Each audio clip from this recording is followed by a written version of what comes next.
ইসলামটা কে খায় না মাথা দেয় না ফুটবল খেলে কি আমি ওটাই জানতে পারলাম না। ইসলামটা কি? ইসলামকে জিজ্ঞাসা করছি, ইসলামটা কি তোমরাই বলো। এসেছিল পৃথিবীতে কিভাবে, তারপরে রূপ সাজ গোজ দিয়ে একটা ধর্ম যেটা মানুষের দ্বারা সৃষ্টি আবার মানুষকেই শেষ করছে, যার পূর্বপুরুষ হিন্দু। আমরা ইসলাম মুক্ত ভারতবর্ষ করতে চাই। আমাদের আজকে ইসলাম মুক্ত ভারত আমাদের দরকার। ইসলাম মুক্ত না করলে আমাদের মা বোনদের বাঁচানো যাবে না, সনাতনী ভাই বোনদের বাঁচানো যাবে না, মঠ মন্দির বাঁচানো যাবে না, দেবতার পুজো করতে পারবো না। আর এ তো সামান্য ব্যাপার। সত্য তেতা দাপরে শয়তান বিনাশ হয়েছে, কলিতে বিনাশ হবে। কলিতে কারা বিনাশ করবে? সাধু সন্ত। সাধু সন্ত বিনাশ করবে, বিনাশকারী সামনে চলে এসছে, ওদের সময় হয়ে এসছে। মমতা ব্যানার্জি হুঁশিয়ার। গোটা ভারতবর্ষে 1 কোটি নাগা সন্ন্যাসী আছে, যেটা আমরা মুঘলের সঙ্গে লড়াই করেছিলাম। সারা বিশ্ব বলছে ইসলাম মুক্ত ভারত। যে ভারত সারা বিশ্বকে পথ দেখাচ্ছে, সেই ভারতকে রক্ষা করতে সারা বিশ্ব দাঁড়িয়ে গেছে। এরপরে বন্ধুরা, হিন্দুরা জাগো, কেন ইসলাম মুক্ত ভারত বিশ্ব চাইছে? 1400 বছর আগে ইসলাম তৈরি হয়েছে, 1450 বছর আগে, 1400 বছর আগে ইসলাম পাড়ি দিয়েছে। আমাদের দরকার জিহাদ মুক্ত ভারত, শুধু ভারত না, জিহাদ মুক্ত বিশ্ব। যে জিহাদবাদ বলছে যে মুসলমান ছাড়া কেউ থাকবে না, মুসলমানকে কেটে দাও, আর মুসলমান হলেও শান্তি নেই। এই তুই শিয়া, তাহলে তোকে কাটবো। এই তুই সুন্নি, তাহলে তোকে কাটবো। তুই আহমদিয়া, তুই বারেলভি, তুই সালাফি, তুই ওয়াহাবি, তুই ইসমাইলি, কাটবো। এই চিন্তাটা মৃত্যু দরকার। এগুলো সব উপধর্ম, ছলধর্ম। আজকে ছলধর্ম করে আজকে ভারতবর্ষটাকে শেষ করার চেষ্টা করছে। ইসলাম ধর্ম ত্যাগ করে মুক্ত করে আমাদের সনাতন ধর্মাবলম্বী হওয়া উচিত, যাতে এই যে হিন্দু জাতি বা সনাতন ধর্মের উপরে যাতে অত্যাচার অনাচার যাতে না হয়, সেই প্রতিকার করা উচিত। একজন সাধু বলছিলেন ইসলাম মুক্ত হওয়া প্রয়োজন। ইসলাম মুক্ত কেন? ইসলাম হচ্ছে মানবিকতার শত্রু। টেররিজমটাকে বাঁচিয়ে রাখার ইকুয়াল টু করলে মনে হয় ইসলাম। মনে হয় কি এখন ছবি পরিষ্কার করে দিয়ে যাও ইসলামী, যে যেখানে টেররিজম, যেখানে মার্ডার, যেখানে যা কিছু XYZ সংবিধানের বিরুদ্ধে, সেটাই ইসলাম।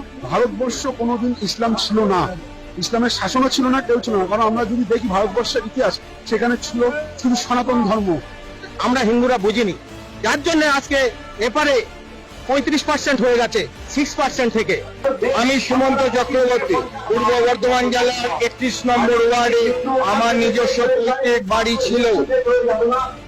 আজ আমি 2018 সাল থেকে সেই পৈতৃক বাড়ি থেকে জেহাদি মুসলমানদের অত্যাচারে এক প্রকার তাদের ফতোয়ার জন্য সেই নিজস্ব পৈতৃক বাড়িতে 2018 সাল থেকে ঢুকতে পারছি না।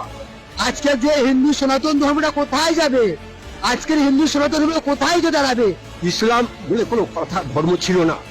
আমাদের হিন্দু সনাতন ধর্মের শ্রীমদ্ ভাগবত, শ্রীমদ্ ভাগবত গীতা এই কথাই বলেছে, জগতের ধর্ম নামে যাহা কিছু চলে, ভাগবত বলে তাহা পরিপূর্ণ চলে। জগতে শুধু তো ষড়ধর্ম, মনোধর্ম, দেহধর্ম করছে। প্রকৃত ধর্ম হলো সনাতন ধর্ম। যেটা বর্জনীয় সেটা বর্জন করো, যেটা নেওয়ার জিনিস সেটা নাও। এবার যদি তুমি এমন বিহেভিয়ার করো, বাকি সম্প্রদায়রা তোমাকে করোনা ভাইরাস ভাবা শুরু করে দেয়, ভাই তাহলে তো অ্যান্টিডট লাগবে তোমার বিরুদ্ধে।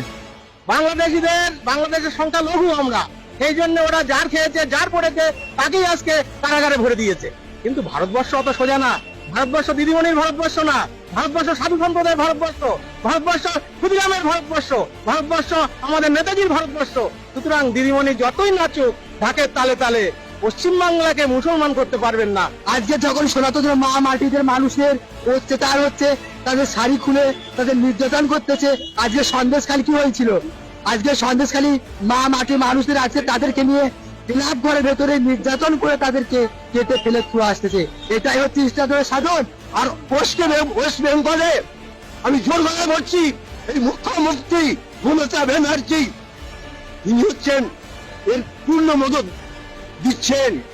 ইউরোপ, আরব সব জায়গার মুসলমানরা আজকে মমতাকে ইন্ধন দিচ্ছে। এগুলো হচ্ছে রাজনীতি। রাজনীতিটা হচ্ছে নোংরা নীতি। ইসলাম মুক্ত ভারত তো দরকারই, তা সেই সময় এসে গেছে। আমাদের সনাতনী জেগেছে, হিন্দু জেগেছে, আর কত মার খাবে? মা বোনদের উপরে কত অত্যাচার হবে? বাংলাদেশে যেরকম জঙ্গি রাজ চলছে, পশ্চিমবাংলা তো সেরকম শুরু করেছে মমতা ব্যানার্জি আর ফিরাদ হাকিম। ওদেরও ক্ষমা নেই। এরা গদ্দার, এরা গদ্দার, এরা গদ্দার। আজ আমার গোটা শরীরে 18 থেকে 19টা তরোয়ালের কাঁটা রয়েছে। আজ এই গোটা শরীরে এই হাত থেকে আরম্ভ করে গোটা শরীরটা 18 থেকে 19টা তরোয়ালের পোকে কাটা ফালা ফালা করে রাখা রয়েছে। আজ সকাল 9টার সময় ওই পূর্ব বর্ধমানের তেঁতুলতলা বাজারে প্রকাশ্যে ওয়াকফ বোর্ড এবং মসজিদের সামনে আমাকে কাটা হয়েছিল প্রকাশ্য রাস্তায়। 8টা 2018 সালের অক্টোবর মাসে যখন অক্টোবর মাসে আমার বাড়ি আক্রমণ হয়। যদিও 2013-14 সাল থেকে লাগাতার আমার বাড়িতে আক্রমণ করে চলেছে মুসলমান জিহাদি মুসলমানরা। তারপর 2018 সাল থেকে আমি আমার বাড়ি থেকে বিতাড়িত এবং সেখানে পুলিশ প্রশাসন ছাড়াও সর্ব জায়গা প্রশাসনিক সমস্ত স্তরে জানানো ছাড়াও মাননীয় মুখ্যমন্ত্রীকে 2016 সালে আমি ফ্যাক্স এবং মেল করে যাবতীয় ঘটনা জানাই যে বাড়িতে আমি আমার নিজের মাকে নিয়ে বসবাস করতাম। সেখানে আমার বাড়ির ভেতরে মুসলমানরা গরুর মাথা কেটে তুলসী তলার উপরে সাজিয়ে রাখতো। তাও সেখানে যখন এসপি ছিল ভাস্কর ব্যানার্জি, তার পুলিশের সামনে তাদের পুলিশের উপস্থিতিতে তুলসী তলা ছাড়া গোটা বাড়িতে, কারণ আগস্ট মাসে 22 আগস্ট যখন কুরবানি ছিল, 28 তারিখে এই ঘটনা ঘটেছে এবং সেই পুলিশের উপস্থিতিতে আমার বাড়ির ভেতরে গাড়ি ভাঙচুর করে সেই গাড়িগুলোতে পরপর আগুন লাগিয়ে দেওয়া হয়েছে। গাড়িগুলো ভাঙচুর করা ছাড়াও আমার বাড়ি ভাঙচুর করা হয়েছে। আর পুলিশ আমাকে ভর্তি করার নামে আমাকে তুলে নিয়ে যাচ্ছে, আর আমাকে লকআপ করছে। 6 থেকে 7 বার আমার জেল কারাবাস হয়েছে।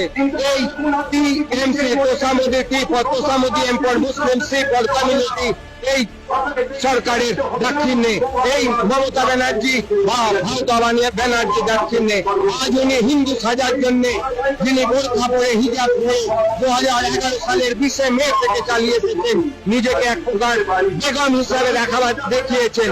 আজকে উনি 2026 বিধানসভাকে সামনে রেখে শুধুমাত্র দীঘার জগন্নাথ মন্দির উদ্বোধন করতে চলেছেন, নিজেকে হিন্দু প্রতিপন্ন করতে চলেছেন।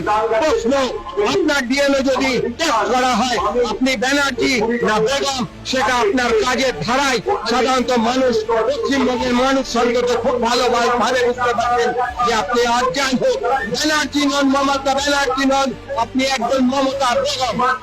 আপনারা ভাববেন না এটা ভারতবর্ষ, ভারতের হয়ে পাকিস্তান আর বাংলাদেশের গুণগান দেওয়া যাবে না।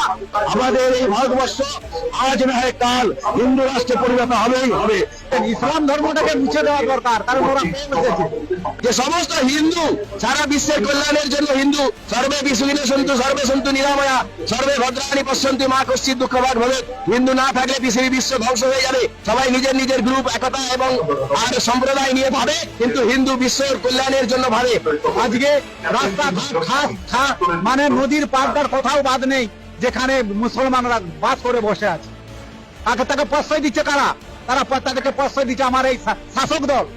তারা ঘর করেছে, তুমি ঘর করতে যাও তোমাকে ভেঙে দিচ্ছে, আর তারা ঘর করে চলে যাচ্ছে, কোনো প্রতিবাদ নেই। আজকে গোটা খাল পাড়টার কোথাও বাদ আছে, মুসলমানরা সমস্ত দখল করে বসে আছে আর ওই বাহাদুরি দেখাচ্ছে। এই টিএমসি, টি ফর তোষামুদ্দি এম্পায়ার মুসলিম সিপার কমিউনিটি সরকার, তোষামুদ্দি মুসলিম কমিউনিটি সরকার, তৃণমূল সরকারের 2011 সালের 20 মে এই সরকার আসার পর থেকে লাগাতার অত্যাচার চলেছে। যেখানে হিন্দু, এই পশ্চিমবঙ্গের সংখ্যালঘু। আজকে গোটা বিশ্বের মধ্যে হিন্দু রাষ্ট্র কোথাও নেই, নেপাল ছিল সেটাও গণতন্ত্র হয়ে গেছে। খুব শীঘ্রই ভারতবর্ষ হিন্দু রাষ্ট্র হবে এবং সেই জন্য আমরা 2025-এ আমরা সাধু সন্তরা কুম্ভই থেকে ধ্বজ উঠিয়ে দেব এবং বাগেশ্বর বাবা পদযাত্রা আরম্ভ করেছে। হিন্দু সনাতনীরাও ইউনাইটেড হয়েছে ভারতবর্ষে হিন্দু রাষ্ট্রের জন্য। আমরাও মান করছি যে ভারতবর্ষে হিন্দু রাষ্ট্র হলে সকলে সুরক্ষিত থাকবে। আমাদের সেই সংকল্প নিয়ে আমরা সনাতনীরা আজকে রাস্তায় নেমেছি। আগামী দিন নামবো যতদিন পর্যন্ত আমাদের ভারতবর্ষ হিন্দু রাষ্ট্রে পরিণত না হচ্ছে। জয় হিন্দ, জয় শ্রীরাম, ভারত মাতা কি জয়।